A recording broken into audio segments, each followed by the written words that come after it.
სოფლის მეურნეობის სამინისტროს მიერ რეგიონებში განხორციელებული პროექტების მიმდინარეობას მინისტრი ეცნობა ოთარ დანელია საგაზაფხულო ხნის სამუშაოებს ოკუპირებული ტერიტორიის საზღვრისპირა სოფელ დიცში დაესწრო.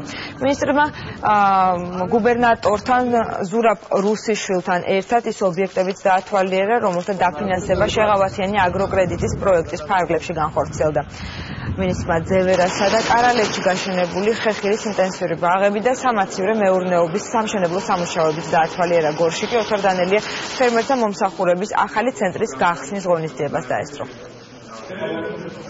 ყველა მიმართულებით არის პროგრესი, რა თქმა უნდა, არის პატარა ნიუანსები, რომელშიც მხარდაჭერა ჭირდება ხალხს, ჩვენ ძალიან ღიად ხოდა ამ თემებზე საუბარი და ბუნებრივია ამ მხარდაჭერას ჩვენ გავაკეთებთ. სოფლის მეურნეობის დარგი ზოგადად ჩვენი რეგიონისთვის მნიშვნელოვანია, ვინაიდან ერთ-ერთი წამყვანი დარგია ამ რეგიონში, ასე რომ იმედი გვაქვს, რომ მიმდინარე სამუშაოების და მომავალში დაგეგმილი ის პროექტები, რომელიც სოფლის მეურნეობის სამინისტროს გააჩნია, განსაკუთრებულ შედეგებს მოიტანს.